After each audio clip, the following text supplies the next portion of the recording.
Hello there my RPG lovers and welcome to another video. Genshin Impact is a highly anticipated action RPG that recently entered in closed beta. I was lucky enough to get the beta access code and play the game for myself before making this preview video.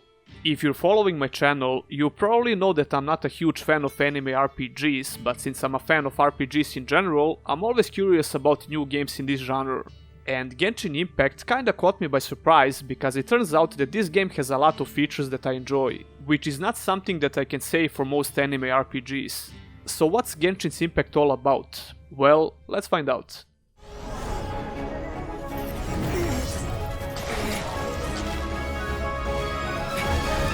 Wait, don't go! The first thing that I noticed about this game is the high production value. It definitely feels like a AAA game with a high budget. The presentation is great all around, the graphics are top notch, and the animations in and out of the combat are really smooth. Basically every segment of the game feels really polished, even though the game is in beta. That being said, let's start from the beginning. The story starts off really simple. From the intro cutscene, you learn that the main characters are traveling between the worlds and some kind of a god shows up to prevent this. At one point in the cutscene, you get to choose between a male and a female character. The character that you don't choose gets trapped by the god, your character loses all his power and you're stuck in this world. The story introduction won't win any awards, but it gets more interesting as you play and learn more about this world and its characters. But don't expect anything crazy or innovative. The characters that you're going to meet are interesting and memorable, but the story itself seems really generic. I can't really critique the whole storyline because I only played about 10 hours so far. The gameplay is where the game truly shines. You have a big open world that you can explore, and it seems like Genshin Impact took a couple of ideas from Zelda Breath of the Wild. There is a climbing system that works identically like in Breath of the Wild, and you can basically climb on every surface as long as you have stamina. You also get a glider after a few hours, which makes the exploration even better.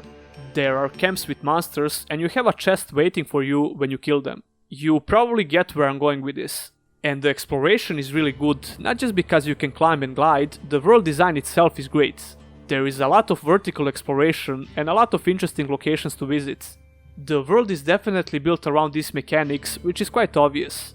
The thing I didn't like is the heavy hand holding right from the beginning of the game.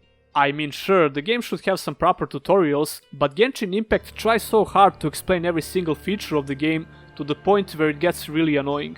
Even after 5 or 6 hours in the game, you still have tutorial pop-ups, but then again, this whole beginning area feels like a tutorial. You have a fairy called Paimon, because of course you do. She is basically your guide for everything. Genshin Impact is actually a party-based RPG. Not long after you begin the game, you will meet your first companion. Well, look. There's been a large dragon sighted around Mondstadt recently.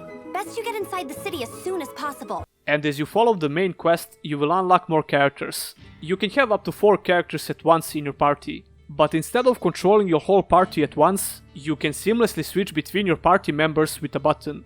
You can only control one character at any given time. I recently played Ys 8, which is another JRPG with a similar party system, so this is nothing new to me.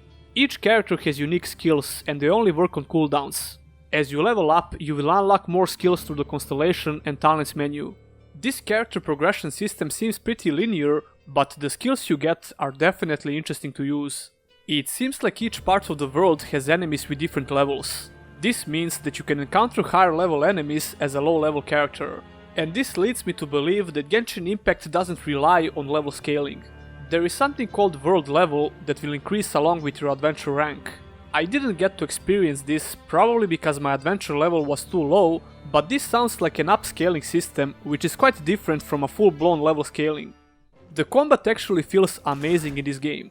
Each skill is wonderfully animated, your attacks feel impactful, and the sound effects are pretty good.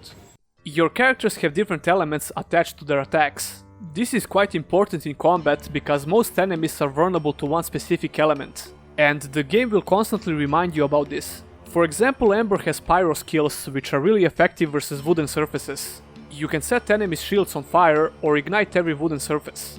With cryo skills you can freeze the water and wet surfaces. You can make your enemies wet with certain items which will allow you to freeze them as well. It seems like this game has a decent amount of these elemental reactions, which can make the gameplay really interesting. The game is not really challenging in the beginning, but like I said, the first couple of hours feel like a tutorial, so that will probably change as you progress. When it comes to character progression, you have a couple of ways to boost your stats. Apart from getting new skills as you level up, you can equip and enhance different weapons and equip up to 5 different artifacts for each character. You can find sets of artifacts which will give you set bonuses. The process of enhancing your weapons is really simple. You can use some weaker weapons to increase the level of your equipped weapon along with the enhancement ores that you can find in the game. It's a simple system and it works well. I'm a bit concerned when it comes to the currency of the game because there is an in-game shop. Actually, there are a couple of different currencies in the game, which is kinda confusing. However, I couldn't find the option to buy anything with real money, at least not in the beta version. I don't know if this will be the same in the release version. I should also mention that this game works on a server. You can't play the game in an offline mode, as far as I'm aware. I would definitely prefer an offline mode, but it is what it is. And that should be it for this preview.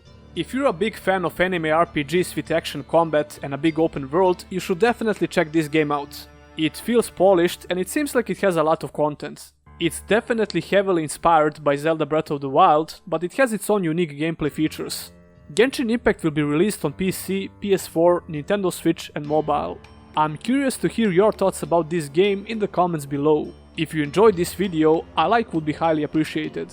Don't forget to subscribe for more content and click on the bell icon so you don't miss any future uploads. Special thanks to my Patreons, and if you as well want to support this channel in the long run, consider checking out those links in the description. That will be all, and I'll see ya in the next one.